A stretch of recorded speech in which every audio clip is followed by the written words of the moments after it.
भारत के रक्षा मंत्री राजनाथ सिंह अपने एक दिवसीय दौरे पर शुक्रवार को झारखंड पहुंचे। रक्षा मंत्री राजनाथ सिंह ने झारखंड के छात्र स्थित इटखोरी से लोकसभा चुनाव का शंखनाद किया। वहीं उन्होंने रांची में बीजेपी के प्रदेश स्तरीय वरिष्ठ नेताओं के साथ लोकसभा से जुड़े क्लस्टर बैठक में हिस्सा लिया। इस बैठक में रांची खूंटी एवं लोहरदगा लोकसभा विधानसभा कोर कमेटी एवं लोकसभा प्रबंधन समिति से जुड़े कार्यकर्ता भी सम्मिलित रहे।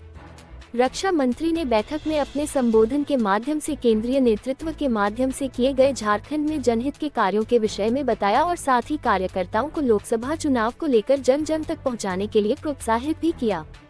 संबोधन राजनाथ सिंह वही पत्रकारों से बातचीत के क्रम में कहा कि झारखंड की मौजूदा सरकार के कार्यकाल में व्यापक भ्रष्टाचार और अराजकता अपने चरम पर है, जिस कारण जनता पूरी तरह से त्रस्त दिख रही है। वही केंद्रीय योजनाओं के तहत झारखंड राज्य में कई जनहित योजनाओं का लोकार्पण और शिलान्यास लगातार हो रहा है। वही नागरिकता लेने के विषय में कहा कि बाहरी जो देश की नागरिकता लेना चाहते हैं उन्हें नियम संगत तरीके से आकर नागरिकता ली जानी चाहिए। मैं 2 कार्यक्रमों से होकर आप सबसे बातचीत कर रहा हूं और जैसा माहौल मैंने देखा है, मैं पूरी तरह से आश्वस्त हूं कि 14 के 14 सीटों पर भारतीय जनता पार्टी है, तो हमारे सहयोगी दल यानी एनडीए उसको निश्चित रूप से विजय हासिल होगी। झारखंड की जनता ने मन बना लिया है। वर्तमान जो सरकार है उसकी अराजकता और भ्रष्टाचार से लोग त्रस्त हैं और ये मोदी जी ने ताकत लगाकर भी झारखंड का कुछ विकास न किया होगा। और यह बात कुछ मैं तथ्यों के आधार पर कह रहा हूँ। जैसे आपने देखा होगा कि भी हाल में ही आए थे 37,000 करोड़ का लोकार्पण और शिलान्यास किया, उसके पहले भी आए थे।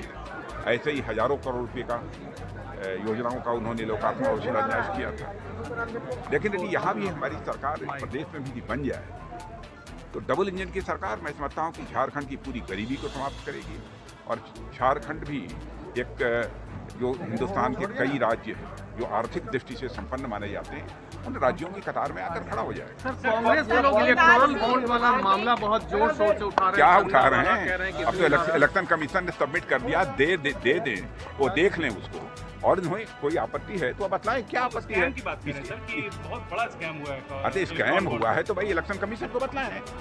सर आगे एनआरसी अब स्कैम यदि हुआ सुप्रीम कोर्ट जाए, कौन रोकता है उनको? जनता की आंखों में धूल क्यों झोंक रहे हैं? कांग्रेस के लोगों को भी समझना चाहिए कि अब देश की जनता हमारी राजनीतिक दृष्टि से, सामाजिक दृष्टि से, हर दृष्टि से काफी जागरूक हो चुकी है। केवल कुछ चंद तथाकथित आरोपों के माध्यम से देश की जनता को गुमराह नहीं किया जा सकता।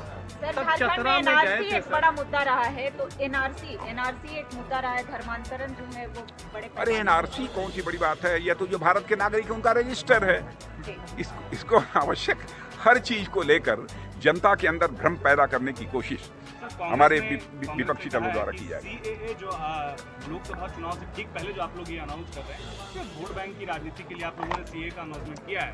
आचार संहिता से पहले आपने इस तरह का देखिए, ऐसा है, यह बिल आज के कई साल पहले संसद में पारित हो चुका है, संसद के दोनों सदनों, और उसका जो है नोटिफिकेशन अभी कई सारी प्रक्रियाएं होती हैं, कई प्रोसेस से गुजरना पड़ता है।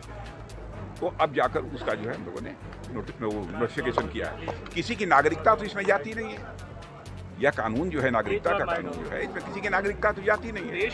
हाँ, अफगानिस्तान, बांग्लादेश और साथ ही पाकिस्तान में जिन लोगों का धार्मिक उत्पीड़न हुआ है और जिन लोगों ने भारत में आ गए हैं अथवा भारत में शरण लेना चाहते हैं उनको नागरिकता देने की बात। मुस्लिम शरणार्थियों को बाहर रखने की बात की जा रही है सर।